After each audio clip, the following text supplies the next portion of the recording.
Hello everyone and welcome back. Today I am breaking Skyrim with brutal efficiency. This means that I am removing any possible challenge from the game without taking advantage of exploits through pure, efficient, grindy madness.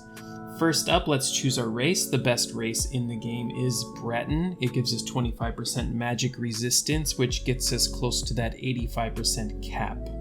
We'll have enough armor to reach the armor cap and we'll do plenty of damage, so magic resistance will be the next biggest priority. Once you finish making your character, go through the prologue until you get to the cave with the bear. From here, before engaging with the bear, position your companion against the wall and start stabbing him in the back with a dagger. Make sure you're naked for this. Just keep swinging away. Just swing away, and eventually within about 5 to 10 minutes, you will have 100 in sneak. Don't level up and just leave the cave from here. Don't worry about doing any kind of leveling yet. We will do that later. After you leave the cave, head to the standing stones. Make sure you click the thief so we can get a 20% boost to gaining thief skills. Then you're going to head to the Whiterun stables as fast as possible and take the carriage to Solitude. Solitude will be where we do our next part of this grind. In Solitude, we are just going to pickpocket everyone we see for their gold. You will need to save scum this part.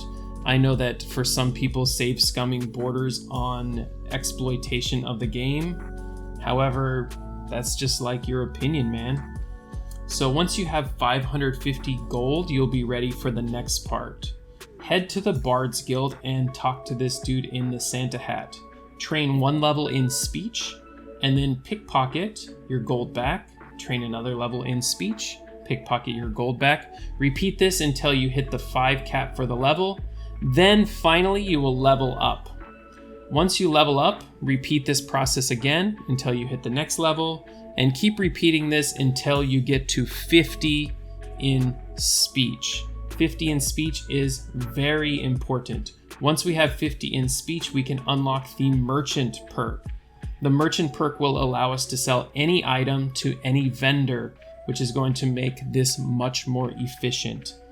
Now head over to Riften. Before you go inside, head north and a little bit east over here, and you will get the Amulet of Zenithar, which will improve prices by 10%. That's going to help us out later. Start the Thieves Guild quest to do the first part where you have to steal a ring and then reverse pickpocket it onto this guy. Then talk to Brynolf again, and now we're going to go through the sewers. This is the hardest part of the run, and this is because enemies scale with your level, and so far we haven't put any points into any combat skills, so we're a bit weak. However, with enough determination, you should be able to get through this. Talk to Brynolf again and get the next part of the quest. He's going to tell you that you need to intimidate 3 people. So go back to Riften, intimidate the 3 people using whatever tactic is needed. After that, you get all the money from them and head back down and begin the next part of the quest where you meet Mercer Fry. Now head out and talk to Tonelia. Tonelia is the fence for the Thieves Guild, meaning she can buy stolen goods from you. She will also give you the first set of Thieves Guild armor, which is going to be helpful. It has improved pickpocketing and improved prices, both of which will be essential. Next up, continue pickpocketing until you get to 100. I used this guy so I could train archery at the same time, but I also pickpocketed other stuff. Now sell all of your stolen goods to Tonelia. You can reset her inventory by waiting 48 hours, or you can do this strategy of punching her in the head until she's angry and then reloading, and her inventory will be reset. This is another exploit, but it's just a time saver, so I am not that concerned about it. By the end of selling everything, you should have around 6,000 gold. If you have much less than 6,000, you're going to have difficulty with the next part, so continue pickpocketing until you have over 6,000 gold. Now touch the Mage Stone and head back to Solitude. Find this Fletcher's shop, and we are looking for a bow enchanted with Banish. This is what it looks like. It has Summon Daedra up to level 20 or sent back to Oblivion. It can have any number, it just needs to have that effect. Buy that bow and we're going to disenchant that to unlock the banish effect. Now go outside and buy about 50 iron ingots and 50 leather strips and craft yourself about 50 iron daggers. These iron daggers will be enchanted with the banish enchantment, which is going to net us a lot of money. So now head inside the Blue Palace, disenchant your items, including the bow with the banish on it. Go out here, talk to Sybil, buy as many filled soul gems as you can. Head back inside, enchant them all with the banish enchantment. For the petty gem, you need to change the charges so to maximize the profit. The rest of them should be fine though. You should get around 2,000 in profit for each of these. Go out and sell them, buy more gems, do this until you run out of daggers, go craft more daggers. Continue this process until you get your enchanting up to 100. This will take a little while, but it is 100% worth the effort.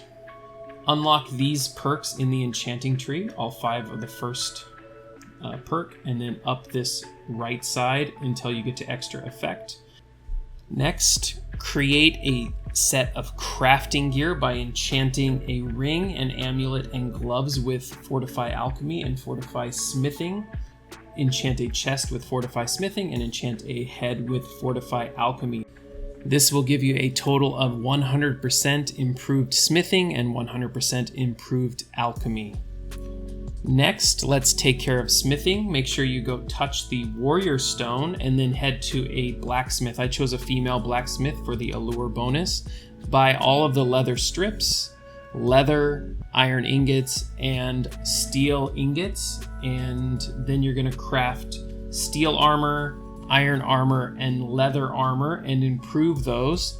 You'll probably slowly lose money during this process, but it's totally fine. That's what your money's for. You'll get it back later. Don't worry about it. Continue repeating this process until you hit 100 in smithing. Once you get to 100 in smithing, go touch the thief stone, and now it's time to finish alchemy. Go to any alchemist shop and buy as many ingredients as you can. Again, don't worry about losing money at this part. We're going to get all of it back and then some. There's a lot of strategies for how you should create potions. I actually prefer to just kind of randomly click around for a while until I unlock what most of the ingredients do. Don't worry about doing this super efficiently. It's better to just do things quickly and try to unlock the effects as fast as you can. Eventually you'll get to a point where it's hard to find the final effects of a few ingredients. At that point, go ahead and go online and figure out what those are supposed to be. Next, you'll want to start to craft the most expensive potions you can. Giant's toes plus wheat tend to sell for a lot. Then you're going to look at effects like invisibility, frenzy, things like that are going to sell really well also. But just basically craft whatever potions you can that are going to sell for the most, buy more ingredients, and repeat this until you get to 100. Make sure you unlock these perks, and from here we are ready to fully break the game. If you want, you can upgrade your crafting gear. You do this by drinking a Fortify Enchanting Potion and re-enchanting gear. You repeat this until you have 29% instead of 25% in all of your crafting pieces. Next up, craft a bunch of Fortify Smithing Potions. Create all of the gear that you want. In my case, I chose glass gear. Then use the workbench and the grindstone to upgrade them while wearing your crafting gear and while under the effect of a Fortify Smithing Potion, and that is going to create the strongest gear in the game.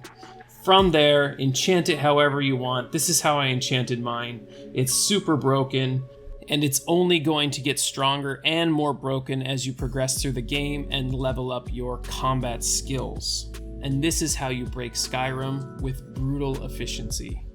Thank you so much for watching, and I'll see you guys next time. Bye-bye.